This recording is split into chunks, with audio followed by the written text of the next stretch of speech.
অন্নপূর্ণা ভান্ডারের online application তৃতীয়বারের জন্য শুরু হয়ে গেছে। কিভাবে ফর্ম ফিল আপ করবে লাইভ তোমাদেরকে করে দেখাবো, এখানে স্ক্রিন রেকর্ড দেখতেই পাচ্ছ। তাই চলো কথা না বাড়িয়ে ডাইরেক্ট ফর্ম ফিল আপে চলে যাই। সবার প্রথমে গুগলে গিয়ে সার্চ করো socialsecurity.wb.gov.in, এটা লিখে সার্চ করলেই ডাইরেক্ট তোমাদেরকে অন্নপূর্ণা ভান্ডারের পোর্টালে ঢুকে দেওয়া হবে। প্রথমে দেখতে পাবে সিটিজেন বা ফ্যামিলি লগ ইন বলে একটি অপশন। তাই সিটিজেন বা ফ্যামিলি লগ ইনের উপর হাত দাও, হাত দিলেই দেখো এখানে একটা নতুন পেজ চলে এলো। এখানে তোমাকে জেলাকে নির্বাচন করতে হবে, তুমি কোন জেলার বাসিন্দা সেটা এখানে দিয়ে দাও। দেন তোমাকে এখানে নিজের মোবাইল নাম্বার দিতে হবে। মোবাইল নাম্বার দেওয়ার পর এখানে যে টোটাল ক্যালকুলেশনটা আছে, যেমন যোগটা আছে, যোগটা করে যোগফলটা দিয়ে রিকোয়েস্ট ওটিপি করলেই তোমার মোবাইলে একটা ওটিপি আসবে। দেন ওটিপিটা সাবমিট করে দিলেই ভেরিফাই এবং কন্টিনিউ করে দাও, তোমাকে নতুন পেজে নিয়ে চলে আসবে যেখানে তোমার সামনে ফর্ম চলে আসবে। ফর্ম আসার পরই দেখো লেখা আছে হেড অফ দ্য ফ্যামিলি। প্রথমে এত কিছু ডিটেলস তোমাকে ভরতে হবে, অর্থাৎ তোমার পরিবারের যে প্রধান তার ডিটেলস তোমাকে এখানে ভরতে হবে। প্রথমে আছে নেম, যে পরিবারের প্রধান তার নাম দেবে। তারপরে আছে ডেট অফ বার্থ, তার জন্ম তারিখ দেবে আধার কার্ডের হিসাবে, ঠিক আছে। তারপর জেনারেল কাস্ট নাকি কাস্ট, এসসি নাকি এসটি, সেটা তোমাকে এখানে দিয়ে দিতে হবে। তো আমি এখান থেকে জেনারেল দিয়ে দিলাম। তারপরে আছে কন্ট্যাক্ট নম্বর, আধার লিঙ্কেড মোবাইল নম্বর, অর্থাৎ আধার নাম্বারের সঙ্গে যে মোবাইল নাম্বারটা লিঙ্ক আছে সেটা দিয়ে দিতে হবে। তারপর দিতে হবে total number of family members including HOF, মানে তোমার পরিবারের প্রধান যে তাকে ধরে ফ্যামিলিতে মোট কতজন মেম্বার আছে। যদি দুজন হয় দুজন, তিনজন হয় তিনজন, তো আমাদের যেহেতু তিনজন, বা যে কারো যেটা হবে সেটা দিয়ে দেবে। তারপরের অপশনটা হলো ডিসেবিলিটি স্ট্যাটাস, অর্থাৎ প্রতিবন্ধী নাকি প্রতিবন্ধী নয়, যদি হ্যাঁ হয় তো হ্যাঁ, আর যদি না হয় তো নো এতে হাত দিয়ে দেবে। দেন তার নিচে আধার কার্ডের ডিটেলস দিতে হবে, যেমন আধার নম্বর দেবে। আধার নম্বরটা দেওয়ার পরই এখানে ভেরিফাই হয়ে যাবে, এবং ভেরিফাই হওয়ার পর নিচে একটা নতুন অপশন চলে আসবে যে ছবি আপলোড করার জন্য।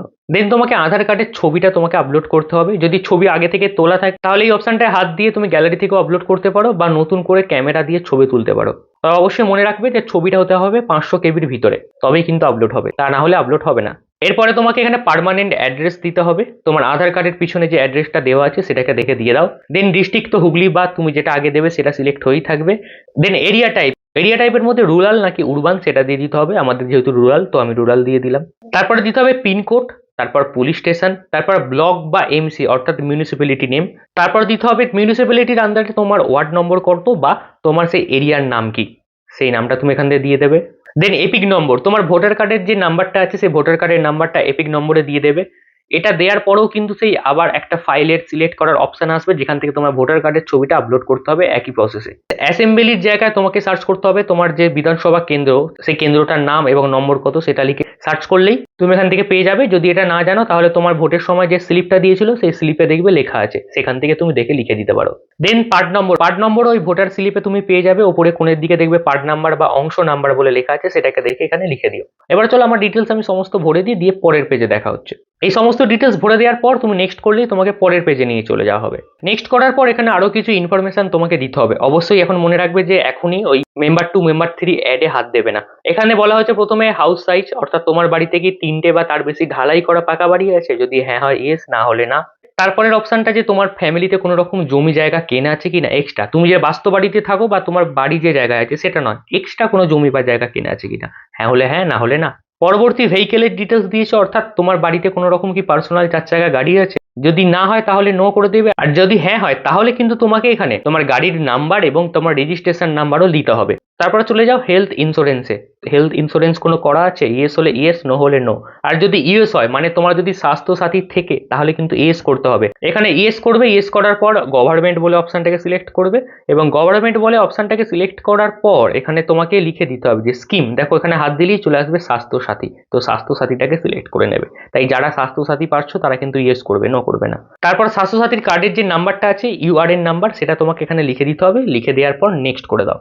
তারপর 3টে অপশন আসবে। প্রথমটা হলো তুমি কি পার্সোনাল কোনো ট্যাক্স দাও, হ্যাঁ হলে ইয়েস, না হলে না। তারপর তোমার কাছে কি প্যান কার্ড আছে, তোমার কাছে বলতে কিন্তু এখানে তোমার পরিবারের প্রধান যার ডিটেলস এখন তুমি দিচ্ছ তার কি প্যান কার্ড আছে, ইয়েস হলে ইয়েস করো, আর না হলে না। ইয়েস যদি করো আবার একটা নতুন পেজ চলে আসবে তোমার কাছে, বা একটা অপশন চলে আসবে, সেখানে তোমাকে দিতে হবে পরিবারের প্রধানের প্যান কার্ডের নম্বর। প্যান কার্ডের নম্বরটা এখানে দিয়ে দেবে। প্যান কার্ড নম্বর দেওয়ার পরই ফটো আপলোড করার অপশন চলে আসবে, এখান থেকে ফটো আপলোড করে দিও। দেন তারপরে দিতে হবে তোমাকে তোমার অ্যানুয়াল ইনকাম কত, তোমার পরিবারের বার্ষিক ইনকাম কত, মাসের নয় বার্ষিক, টোটাল বছরের ইনকাম সেটা এখানে দিতে হবে। তারপর আছে নেচার অফ এমপ্লয়মেন্ট, অর্থাৎ সেই HOF যে হেড অফ দ্য ফ্যামিলি সে কি কাজ করে, যে কাজটা হবে, যদি গভর্নমেন্ট সেক্টর হয় সেটা, পার্ট টাইম জব হলে পার্ট টাইম, বা বেকার হলে আনএমপ্লয়েড, তো সেটা এখান থেকে বেছে দিয়ে দিও তোমরা। তারপর আছে হাইয়েস্ট এডুকেশন কোয়ালিফিকেশন, সে কত দূর অবধি পড়াশোনা করেছে। এখানে হাত দিলেই অনেক অপশন চলে আসবে, যে অপশনটা হবে সেটা বেছে নিয়ে এখানে সিলেক্ট করে নিও। তারপর এখানে নিচে 3টে অপশন পেয়ে যাবে, সে বা তোমার পরিবারে কে কেউ এমএলএ বা পৌরসভায় বা পঞ্চায়েতে এরকম কি কাজ করে বা আগে করতো, এখন অবসর নিয়ে নিয়েছে, এরকম কেউ আছে? যদি হ্যাঁ হয় ইয়েস, না হলে না। দেন কেউ কি গভর্নমেন্টের পেনশন পায়, ইয়েস অর নো। দেন কেউ কি রেজিস্টার্ড আছে জিএসটির আন্ডারে, যদি ইয়েস হয় ইয়েস, যদি না হয় তো নো। দেন এরপর তোমাকে নেক্সট করে দিতে হবে।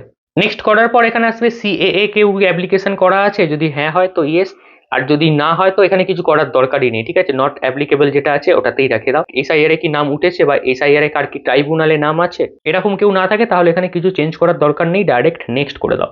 এরপর চলে আসো পরের পেজে, রিসিভিং গভর্নমেন্ট স্কিম বেনিফিটস ভায়া ডিবিটি। ডিবিটির মাধ্যমে কি কেউ গভর্নমেন্ট স্কিম পাচ্ছে, মানে যে এইচওএফ হেড অফ দ্য ফ্যামিলি সে কি পাচ্ছে?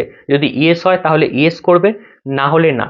ইয়েস করলে তোমাকে এখানে ডিটেলস দিতে হবে যে স্কিমের নামটা কি। যদি লক্ষ্মী ভান্ডার পেতো আগে তাহলে লিখে দেবে লক্ষ্মী ভান্ডার। তারপরের অপশনটা 1 টু অপশন আউট, তুমি কি লক্ষ্মী ভান্ডার থেকে বেরিয়ে যেতে চাও? ভুলেও ইয়েস করবে না, তাহলে কিন্তু অন্নপূর্ণা ভান্ডার আর পাবে না, লক্ষ্মী ভান্ডার থেকে তোমার নাম কেটে দেওয়া হবে, মানে অন্নপূর্ণা ভান্ডারও তুমি পাচ্ছ না, এটাকে নো করে দেবে, ঠিক আছে। এরপরে কিন্তু এই নিচে সেভ ড্রাফট বলে যে অপশনটা আছে অবশ্যই সেভ করে নেবে, তা না হলে কিন্তু আবার নতুন করে তোমাকে এটা ভরতে হবে। তাই অবশ্যই সেভ ড্রাফট করে নাও, এবং তারপর যখনই তুমি সেভ ড্রাফট করে নেবে তখনই তোমাকে সোজাসুজি একটা পেজে নিয়ে চলে যাবে যেখান থেকে তুমি মেম্বার 2 এর অ্যাড করতে পারবে।